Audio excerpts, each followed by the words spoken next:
that's just in the first 5 minutes of this roughly 3-hour dark as hell puzzle adventure.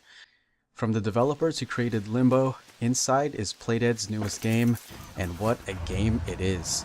After beating the game not too long ago, I'm still reeling, trying to soak in exactly what happened. Now, I'm mostly thinking about the sequence toward the end, where things took an unexpected batshit turn. But one thing is for sure, even though I took one break about halfway through the game because I had to go to bed, I could not put this game down. I just had to know what was awaiting the boy in the red shirt at the end. Now, the game starts simple enough. You're a boy who looks to be on the run, trying to hide from mysterious, shadowy authorities who are hell-bent on killing you. Why? We're not exactly sure yet at this point, but you'll be doing your fair share of running, jumping, hiding, and of course, environmental puzzle solving. And as you're trying to figure out when to run, where to jump, where to hide, and how to conquer these puzzles, death will always be around the corner.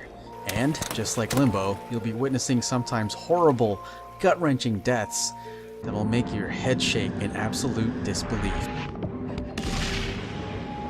Of course, death is a learning tool most of the time in Inside, and for every mistake you make, the closer you'll get to figuring out what's barring your survival.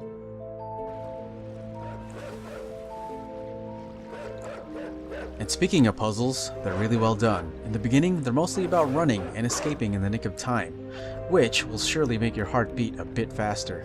There are still sequences like this dotted throughout, especially one of my favorite set pieces that involved a timed, powerful pulse.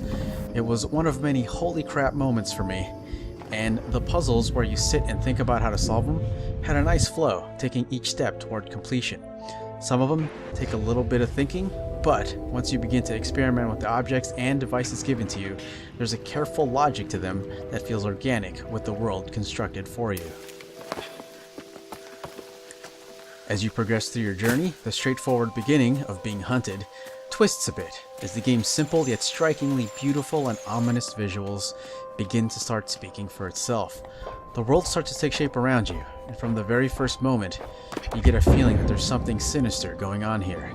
There's an uneasy feeling throughout, and the deeper the game goes, the more pronounced that sensation can get. There were definitely times where the hairs on the back of my neck rose up, but also mixed in were times when my adrenaline was pumping so hard trying to narrowly escape, I started to feel my heart beat through my cheeks.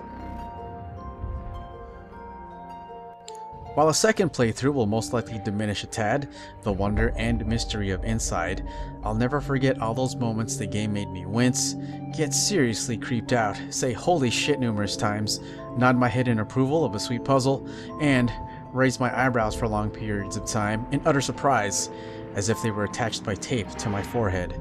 Now, I understand more why Playdead decided to barely enter a description for the game on its Steam page, which read, "Hunted and alone, a boy finds himself drawn into the center of a dark project." It's a game that you have to unravel for yourself firsthand if you're able, with the least amount of information possible. Now, I won't give a score, but I will say that I had a very positive experience with Inside.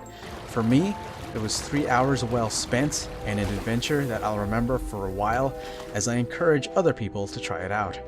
I'm curious now as to what Playdead's next project will be. Hopefully, it won't take another 6 years. Alright, that'll be it for this review of Inside. If you all made it this far, thanks for watching, and as always, take care, and Tengu 230 out. Alright y'all, game on everybody, and keep smiling.